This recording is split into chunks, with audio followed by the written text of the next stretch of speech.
David, after last weekend, can you and the squad be inspired by the second half fight back?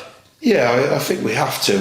When we reviewed the game, obviously watched first half, we were a little bit passive. However, we did have chances nearly to tackle the keeper, and Teddy got in, and we had one, even in the first half, where Matty Stevens was on the edge of the box and he shot, which is no problem, but he had a slip past either side. So actually, we could have probably scored two.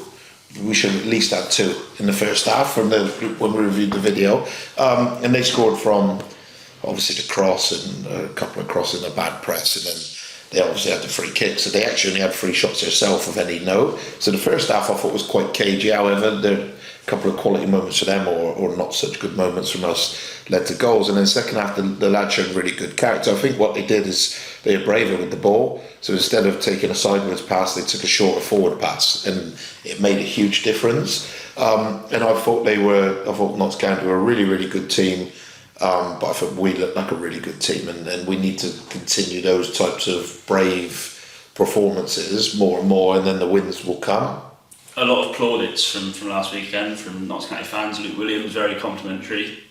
Do you take that praise, or does it frustrate you more? You just want to turn it into points? Yeah, listen, I said to Lou, so me and Lou, it ruins your weekend because you want to win. This, like, if you're in academy football, you could take them, but this is about wins, and it would be really interesting if we'd have, instead of hitting the crossbar in the last minute, if we'd have scored and it would have went 4-4. I don't know how many fans would have been complimentary. They'd probably said we were lucky, etc., etc. So, like, you're glorious in defeat. We sit with the managers after every game. There's probably 3 or 4 now that have said we're one of the best teams they played, and not the best team they played, but they beat us. So I don't find any real comfort in that.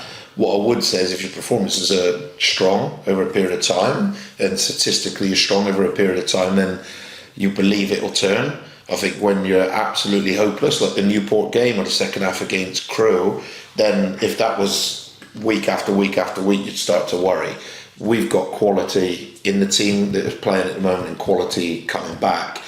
And we believe we're only going to get stronger. We believe we could be 50% of our starting team potentially stronger. Or in the squad, and then that way there's the competition for places in the team, and once that happens, then I do believe we'll win plenty of games. But we've got a really, really tough month now, and obviously because we haven't picked up the points we'd like to early in the season, that means we're going to have to turn over a good team to get ourselves back on track. I want to go back to something you said there at the start of the answer, saying that not getting points can ruin your weekend, which is different to academy football. How different is that sort of culture change where the points matter so much more?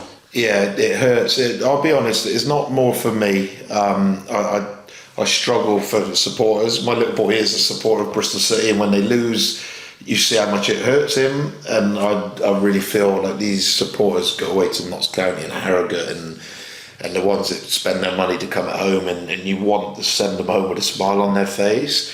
Now some, and I get it, some would have went home after the weekend full of optimism, and some only base success based on the results, which ultimately it is about.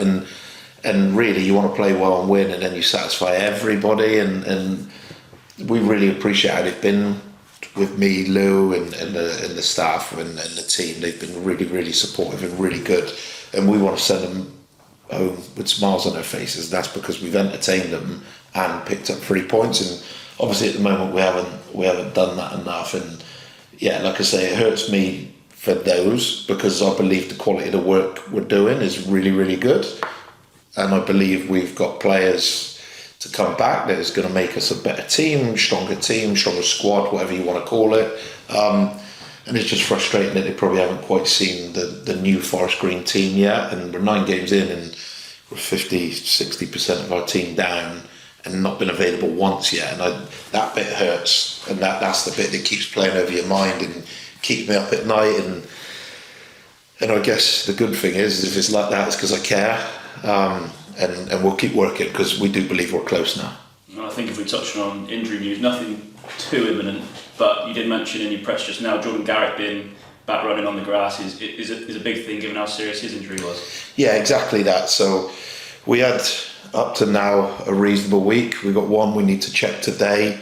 We're not sure he'll make it, but Dabo's back. Darnell's training again today after feeling his quad. Jacob's training for the week. Callum Morton's now had his second full week, so Callum Morton will be involved tomorrow. And then seeing Jordan Garrett for the first time do some straight line running around the pitch is really, really positive.